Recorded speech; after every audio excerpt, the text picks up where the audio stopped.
ni kuwa na msamaha kila wakati. Kuwa na nini? Msamaha. Usikumbuke ulivyopitia. Kusahau. Mwambie Mungu akupe moyo wa kusahau yale yote ambayo umefanyiwa kinyume. Unapotunza akiba mbaya ndani ya moyo, manake unaonekana visivyo, unaonekana na sura isiyokuwepo. Ngoja tusome hapa alafu tutakuonyesha. Samueli wa kwanza sura ile ya kwanza mstari wa 12.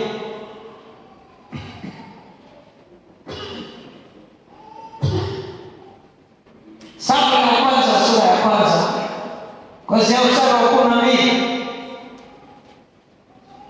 Anasema ikawa hapo alipodumu kuomba mbele za Bwana, Eli akamwangalia kinywa chake.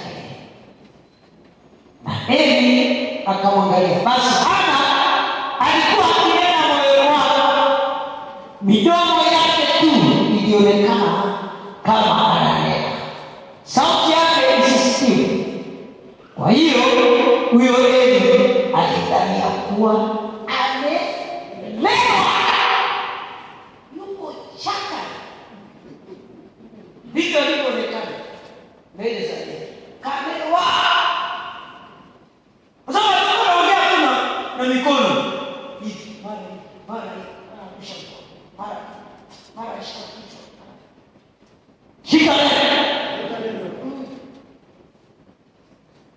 Eli alipomwona akaona nini? Amelewa. Kwa hiyo ukiwa na akiba mbaya, ukionekana unaonekana nini? Visivyo, hata sura yake. Ukijiangalia kwenye kioo ni wewe, lakini watu wanakuona si. Sasa nitakupa mfano mmoja. Unakuona mmoja aliyepokea. Alipofika mjini baada ya kuondoa akiba mbaya akakutana na aliyekuwa anamtafuta ampe kazi. Akamwambia upo? Akamwambia si niko. Akamwambia mbona sikuoni? Si ulileta application? Akamwambia ndio. Si nimekuja usini mara nyingi. Ukaniambia una nafasi ya kuliona au nije baadaye. Mbona hujaja? Mbona hujaja? Sijakuona na kutafuta. Kwa hiyo kumbe, na yule kuhani akasema nilikuwa naonana naye kabisa na salimiana naye, haniambii kitu. Kwa hiyo alikuwa anaonekana ni nani? Mwingine. Ni mwingine. Ukiwa na akiba mbaya unaonekana visivyo.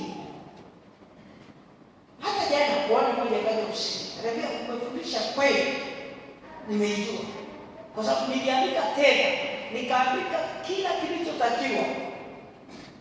Nilikuwa qualified, lakini wakaniletea majibu kwamba haikuwa qualified. Niliandika vitu vingine. Lakini vingine vile walichokitaka vingine. Ndio maana nasema kama una akiba mbaya, hata kama ni majibu unajibu kwenye mtihani, kwenye paper, 1+1 ni 2. Msahihishaji akiangalia anaona ni 4. Kwa sababu unaandika nini? Hicho kitu kilitokea kwa Hana. Amekujika yeye yuko mbele za Mungu, lakini anaonekana nini?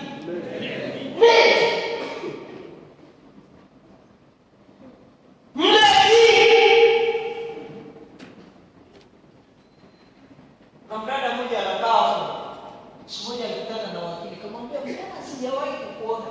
Akamwambia baba yangu wakili, kila siku niko mbele yako hapa naona. Akamwambia sikuoni. Kumbe kuna nani? Akiwa naye akiwa ndani yako anafunika. Unaonekana visivyo. Unabadilisha sura nyingine.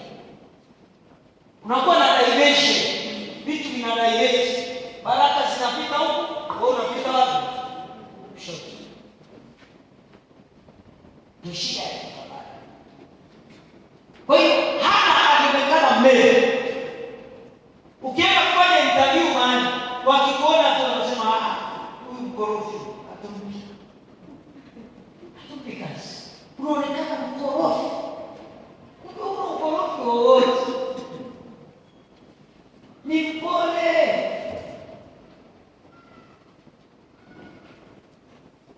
Halo. Unaonekana kituko. Niliwahi kuwafungua mabinti wengi. Nilikuwa na kaitatu za mabinti. Wakati nashukuru nao nikakuta kumbe wengine wanatembea mjini sio mabinti, ni vijana. Wakionekana mjini wanaonekana nini? Vijana. Wengine wanaonekana bibi wewe.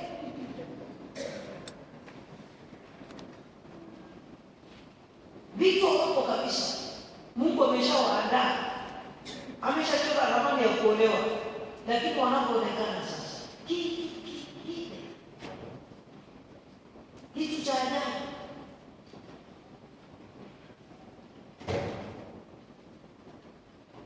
Sasa leo kama ulikuwa sura nyingine, leo inakuja original.